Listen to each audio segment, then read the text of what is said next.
Israel सेना ने Gaza की एक टनल से 6 इजरायली बंधकों के शवों को निकाला है। इजरायल सेना के बयान में कहा गया है कि इजरायल सेना के बंधकों को रेस्क्यू करने से ठीक पहले इजरायली बंधकों की सुरक्षा के लिए तैनात हमास के लड़ाकों ने मौत के घाट उतार दिया।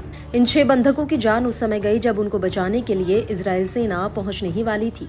इन सभी को हमास ने 7 अक्टूबर के हमले के दौरान एक म्यूजिकल फेस्टिवल से अगवा किया था। 6वें बंधक 40 साल के कार्मेल गेट को बैरी के पास एक खेत से अगवा किया गया था।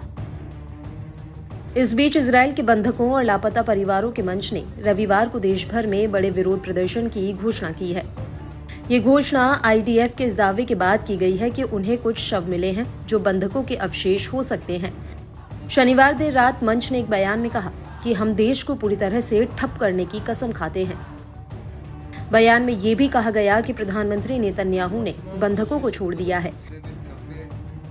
गाजा में बंधकों के कई रिश्तेदारों का प्रतिनिधित्व करने वाले प्रमुख कार्यकर्ता समूह ने रविवार को सरकार के खिलाफ बड़े विरोध प्रदर्शन करने के लिए जनता से आह्वान किया।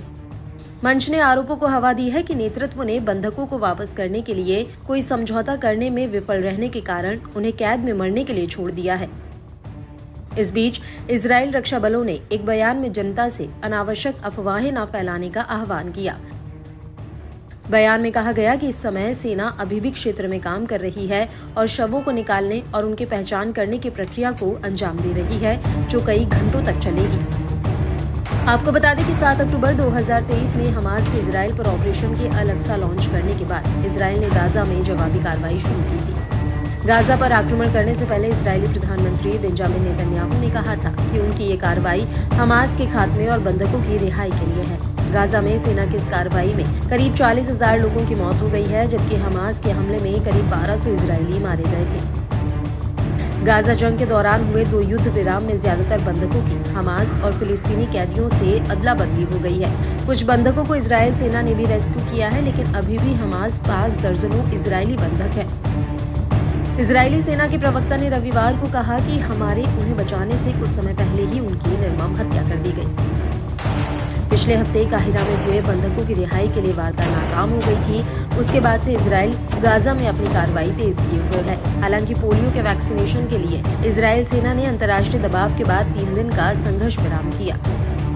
अमेरिकी राष्ट्रपति जो बाइडेन ने अमेरिकी इजरायली बंधक हर्ष गोल्डबर्ग पोलन की मौत पर प्रतिक्रिया देते हुए कहा कि इसमें कोई संदेह नहीं है कि हमास के नेता इन अपराधों की कीमत चुकाएंगे। साथ ही बाइडेन ने कहा कि हम शेष बंधकों की रिहाई के लिए 24 घंटे काम कर रहे हैं।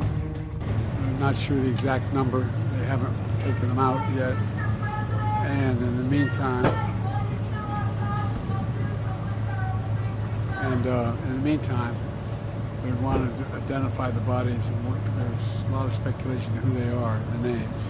And I'm not at liberty to do that at this moment until the families are notified. And it's time this war ended. We should end this war. I think we're on the verge of having an agreement. It's just time to end it.